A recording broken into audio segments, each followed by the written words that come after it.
Bem-vindo ao novo quadro do canal, estudando o livro do Apocalipse, possivelmente o estudo mais desafiador da Bíblia Sagrada.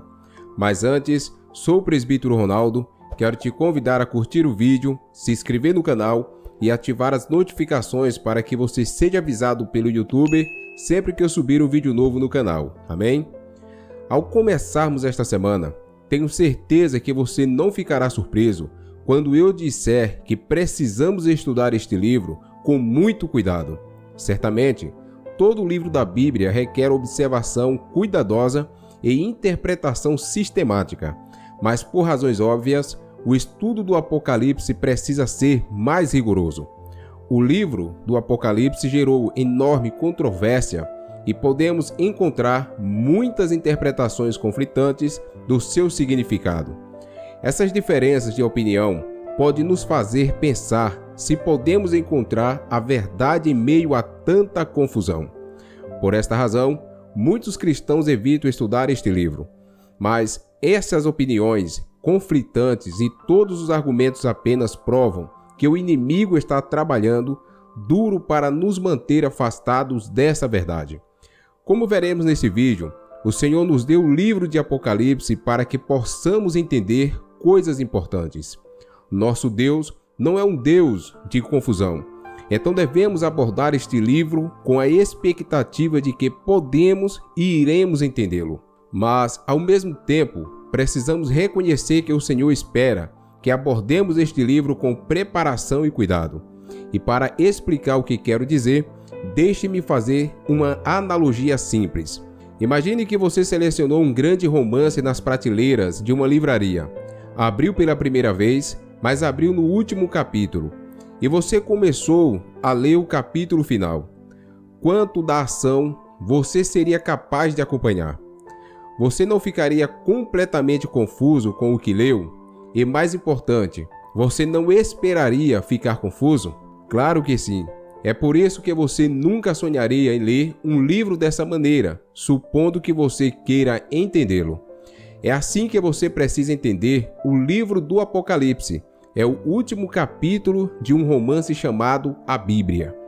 A Bíblia consiste em 66 livros que são como capítulos de uma história sobre Jesus. A história começa com a criação e a queda. Em seguida, ela se move através da história, apresentando personagens e descrevendo eventos que explicam o plano de redenção de Deus. E no capítulo final, ou seja, Apocalipse, todas as pontas soltas são amarradas e a história chega a uma conclusão culminante. Visto que a Bíblia é verdadeiramente uma história, não podemos abrir o último livro da Bíblia esperando entendê-lo, a menos que tenhamos um bom entendimento do que vem antes dele. O livro do Apocalipse baseia-se fortemente em imagens e símbolos que são introduzidos nos livros anteriores da Bíblia. E o texto foi escrito assumindo que estamos familiarizados com os temas, histórias e personagens da Bíblia nos primeiros 65 livros. Então, se não tivermos esse histórico, estaremos perdidos. Mas duvido que a maioria de nós já tenha feito esse estudo de fundo. Então, vamos fazer esse estudo juntos. Meu trabalho é trazer o pano de fundo dos outros 65 livros para esse estudo, para que possamos decodificar o significado de Apocalipse. Este estudo do Apocalipse foi descrito como um estudo de toda a Bíblia disfarçado de estudo do Apocalipse. A segunda maneira de abordar o livro é apreciando as regras de interpretação. As regras nos protegem de preconceitos, pontos cegos e erros. É por isso que comecei a pesquisar o livro de Apocalipse de uma maneira diferente de qualquer outra pesquisa de livro que já fiz. Começo com algumas regras básicas de como estudar literatura apocalíptica como tipo representado neste livro. Então, vamos começar com o que não fazer ao estudar este livro. Devemos entender que nem tudo o que queremos saber está necessariamente disponível em todas as leituras. O Senhor gradualmente nos revela as verdades deste livro de acordo com seu propósito em nossas vidas. Alguns conceitos na Bíblia se baseiam em conceitos anteriores, O Senhor pode reter o último conceito até que você entenda o primeiro. Portanto, não tente preencher essas lacunas de conhecimento adivinhando, supondo ou executando com a primeira ideia que vier à mente. Essa não é uma maneira legítima de interpretar a Bíblia. A verdade do que a Bíblia diz não é uma questão de adivinhação ou suposição. Nós sabemos o que ela diz ou não, e não há problema em dizer que não sabemos. Isso é melhor do que adivinhar, porque quando adivinhamos, pensamos que sabemos a verdade e paramos de procurar uma resposta.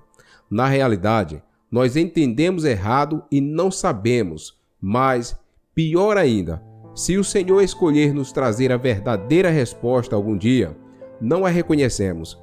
Rejeitamos esta nova informação porque acreditamos que está errada e porque é inconsistente com as respostas que já temos. E se por acaso não conseguimos encontrar uma solução, deixamos a pergunta sem resposta e esperamos o outro dia. Então, quais são as diretrizes que queremos seguir ao interpretar Apocalipse?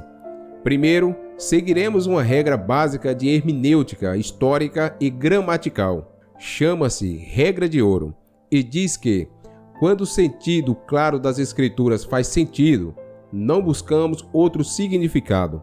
Não procuramos significados misteriosos quando o significado simples faz sentido, a menos que o contexto nos diga para fazer o contrário. Em outras palavras, não corremos loucamente especulando sobre o que o texto pode significar. Ainda estamos limitados pelo próprio texto, tentando entender o que o autor realmente quis dizer.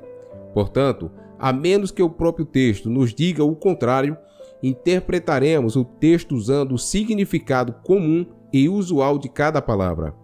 Tomamos isso pelo valor nominal e confiamos que, com o tempo e um estudo mais aprofundado, o texto nos provará como é verdadeiro. Esta regra tende a eliminar a maioria dos erros de interpretação por si só. E quando desrespeitamos esta regra, acabamos por ter uma interpretação demasiado espiritualizada e incorreta. Em segundo lugar, devemos reconhecer que os símbolos são sempre interpretados pela própria Escritura. Nunca precisamos adivinhar o significado de símbolos importantes, porque as respostas estão em algum lugar da Bíblia.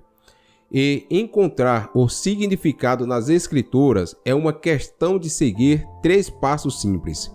Primeiro, procuramos o significado do símbolo na passagem imediata e, na maioria das vezes, é aí que a resposta é encontrada.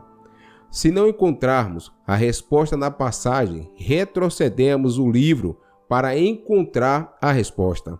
E se não encontrarmos uma interpretação do mesmo livro, retrocederemos o cânon das Escrituras para encontrá-la. Então, com esse pano de fundo, vamos mergulhar no primeiro capítulo do livro e nos orientar. Vamos à leitura de Apocalipse capítulo 1, versículos do 1 ao 3.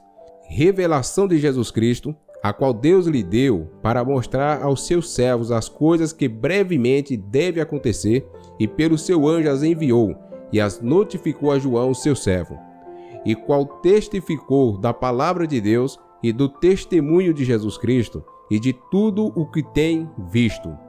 Bem-aventurado aquele que lê e os que ouvem as palavras dessa profecia e guarda as coisas que nela estão escritas, porque o tempo está próximo. Apocalipse capítulo 1, versículo 1 ao 3.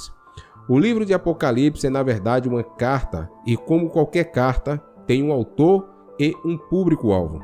Mas, diferente de qualquer outra carta na Bíblia, esta carta tem uma cadeia de custódia única.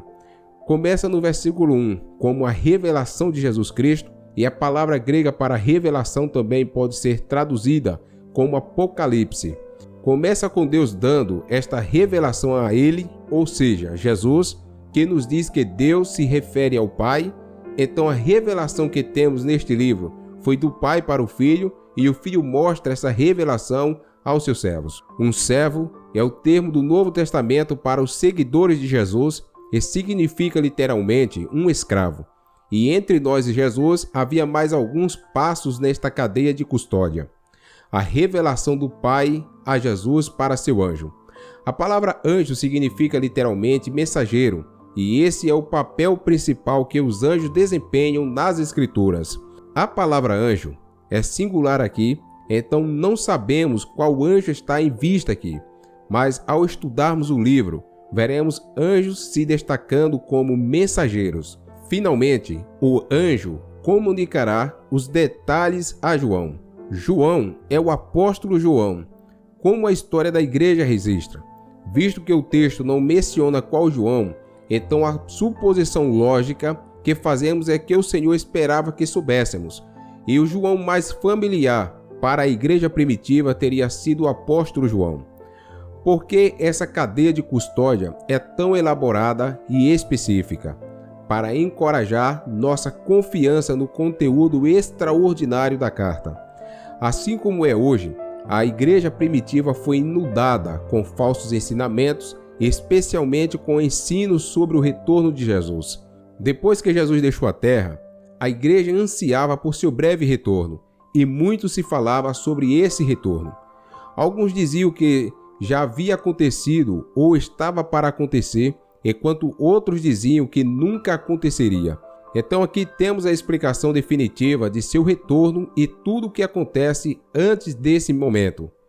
E para garantir que a igreja aceitou esse testemunho como verdadeiro, recebemos a cadeia de custódia para validar o conteúdo. Podemos confiar no autor porque é o apóstolo João que foi chamado para servir como apóstolo por Jesus.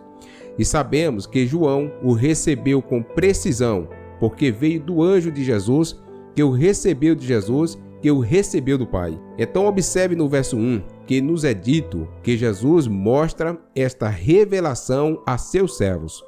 Por mostrar, o texto significa que os detalhes dos eventos são apresentados diante dos olhos de João, em vez de serem explicados em palavras. Além disso, João diz no verso 3 que esta carta é seu testemunho de tudo o que ele viu. Este é um detalhe fascinante, porque significa que os eventos não são explicados, eles são apenas exibidos. E aqui está uma das razões pelas quais este livro gera tanta confusão. Jesus diz, mostrar, e João diz, viu, porque os detalhes desta carta não foram transmitidos em forma de narrativa, como escreve. Elas foram comunicadas ao apóstolo visualmente, então João relatou o que viu descrevendo as visões. João deve colocar em palavras o que vê, embora obviamente ele não entenda o que está vendo às vezes. E ele não tentou interpretar o significado das imagens na maior parte. Ele apenas nos contou o que viu e deixa a interpretação do significado para o Espírito Santo.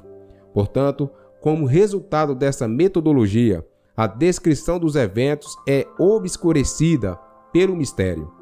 Em vez de explicar o que vai acontecer, o livro deixa o leitor entender o significado do que João viu. E isso também serve para obscurecer o significado daqueles que não pretendem entender, o incrédulo. Finalmente, no versículo 3, João diz que aqueles que lerem e ouvirem as palavras desta profecia e entenderem as coisas escritas nela, serão abençoadas por Deus. Este é o único livro da Bíblia que contém uma promessa de bênção específica para um crente. Parece que o Senhor sabia que poderíamos hesitar em estudar o livro e, portanto, Ele nos dá um incentivo adicional para fazê-lo. Para receber esta bênção, João diz que devemos ler ou ouvir o livro e prestar atenção ou observá-lo. Prestar atenção ou observar o livro significa levá-lo a sério, aceitando o que está escrito como verdadeiro e esperando o que ele pronuncia. Mas observe também o que João não diz. Ele não diz que devemos entendê-lo para sermos abençoados. Nossa compreensão do livro varia, mas a bênção está igualmente disponível para todos. Nós simplesmente precisamos mergulhar, lê-lo e aceitá-lo como verdadeiro, como todas as Escrituras. A bênção não é específica, mas quando Deus do céu diz que vai abençoá-lo, não subestime o que isso significa. Quando Deus disse que abençoaria Abraão, ele superou todas as expectativas. Devemos desejar essa bênção, porque o objetivo dela é estimular nosso interesse em estudar esta obra. E com essa abertura, na próxima semana mergulharemos em uma saudação de graça e paz com base nos versículos 4 ao 8. Muito obrigado por permanecer até o final desse vídeo. Espero que Deus em Cristo Jesus abençoe seu dia, que a paz e a bênção de Deus estejam com você sempre.